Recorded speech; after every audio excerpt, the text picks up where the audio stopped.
السلام علیکم ورحمۃ اللہ وبرکاتہ۔ صدقہ کرنے کے بعد احسان جتانے کی ممانت۔ اللہ تعالیٰ نے ان لوگوں کی تعریف کی ہے جو اپنے اموال اس کی راہ میں خرچ کرتے ہیں اور صدقہ و خیرات کرنے کے بعد اس شخص پر کوئی احسان نہیں جتلاتے جسے انہوں نے دیا ہو۔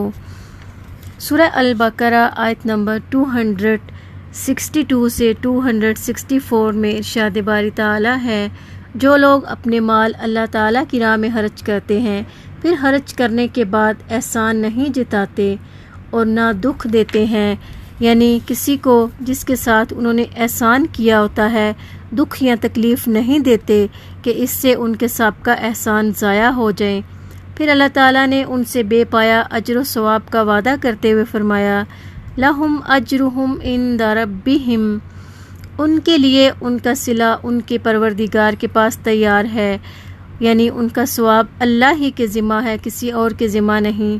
ولا خوف علیہم، اور نہ ان کو کچھ خوف ہوگا، یعنی روز قیامت کی ہولناکیوں کا انہیں کچھ خوف نہ ہوگا۔ ولا ہم یحزنون، اور نہ وہ غمگین ہوں گے۔ انہوں نے اپنے پیچھے جو اولاد چھوڑی، جو دنیا اور اس کے اسباب و وسائل چھوڑے، تو اس کا انہیں کوئی غم نہ ہوگا، انہیں ان دنیاوی چیزوں سے بہتر نعمتیں مل چکی ہوں گی۔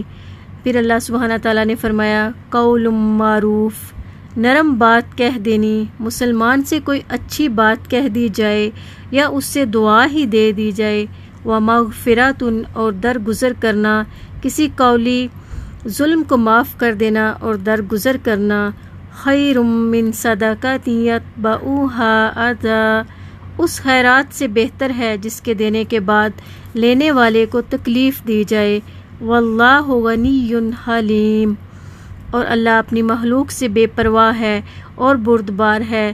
اللہ تعالیٰ علیم و بردباری سے کام لیتا ہے، درگزر کرتا ہے، معاف فرماتا ہے۔ صدقہ کر کے احسان جتلانے کی ممانت کے بارے میں بہت سی احادیث آئی ہیں۔ صحیح مسلم میں حضرت ابو ذر رضی اللہ عنہ سے روایت ہے، آپ صلی اللہ علیہ وسلم نے فرمایا، 3 شخص ایسے ہیں جن سے اللہ تعالیٰ روز قیامت نہ کلام فرمائے گا، نہ ان کی طرف دیکھے گا، نہ انہیں پاک کرے گا، اور ان کے لیے دردناک عذاب ہوگا۔ نمبر 1، اپنے تہمن، شلوار، پجامہ وغیرہ کو ٹخنوں سے نیچے لٹکانے والا شخص۔ نمبر 2، صدقہ دے کر احسان جتلانے والا۔ اور نمبر 3، اپنے سودے کو جھوٹی قسم کے ساتھ بیچنے والا۔ اس لیے اللہ سبحانہ تعالیٰ نے فرمایا ہے، اے مومنو جو ایمان لائے ہو، اپنے صدقات کو احسان جتانے اور تکلیف دینے سے برباد نہ کرنا۔ اللہ تعالیٰ نے فرمایا ہے، احسان جتانے اور تکلیف دینے سے صدقہ باطل ہو جاتا ہے، اور اس غلطی کی وجہ سے انسان صدقہ و خیرات کے اجر و ثواب سے محروم ہو جاتا ہے۔ اس شخص کی طرح جو لوگوں کے دکھاوے کے لیے مال خرچ کرتا ہے، یعنی اپنے صدقات کو احسان اور تکلیف سے اس طرح ضائع نہ کرو جس طرح لوگوں کے دکھاوے سے صدقہ ضائع ہو جاتا ہے، کیونکہ وہ لوگوں کے سامنے تو ظاہر کرتا ہے کہ وہ اللہ کی رضا کے لیے خرچ کر رہا ہے، لیکن اس کا مقصد یہ ہوتا ہے کہ لوگ اس کی تعریف کریں۔ وہ اچھے کارناموں کے ذریعے سے شہرت حاصل کرنا چاہتا ہے تاکہ لوگ اس کا شکریہ ادا کریں یا اسے کہا جائے کہ وہ بڑا صحیح ہے۔ صدقہ و خیرات کرنے سے اس کے پیش نظر اس طرح کے دنیاوی مقاصد ہوتے ہیں، اللہ تعالیٰ سے معاملہ اس کی رضا کی طلب اور اس کے بے پایا اجر و ثواب کا حصول نہیں ہوتا۔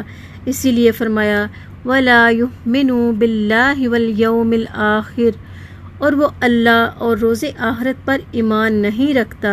پھر اللہ تعالیٰ نے دکھاوے کے لیے خرچ کرنے والے اور احسان جتلانے اور تکلیف دینے والے کی مثال بیان کرتے ہوئے فرمایا، فَمَثَلُهُ كَمَثَلِ صَفْوَانٍ، اس کی مثال اس چٹان کی سی ہے، عَلَيْهِ تُرَابٌ فَأَصَابَهُ وَابِلٌ، جس پر تھوڑی سی مٹی پڑی اور اس پر زور کی بارش برسے اور اسے صاف کر ڈالے، فَتَرَكَهُ صَلْدًا، اور یہ بارش موسلا دھار اسے اس طرح صاف کر ڈالے کہ سارے کی ساری صاف ہو جائے اور اس پر قطعاً کوئی مٹی باقی نہ رہے۔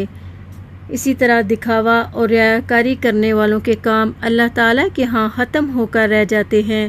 لوگوں کو ان کے اعمال مٹی کی طرح نظر آتے ہیں مگر بالآخر یہ بالکل ختم ہو جاتے ہیں۔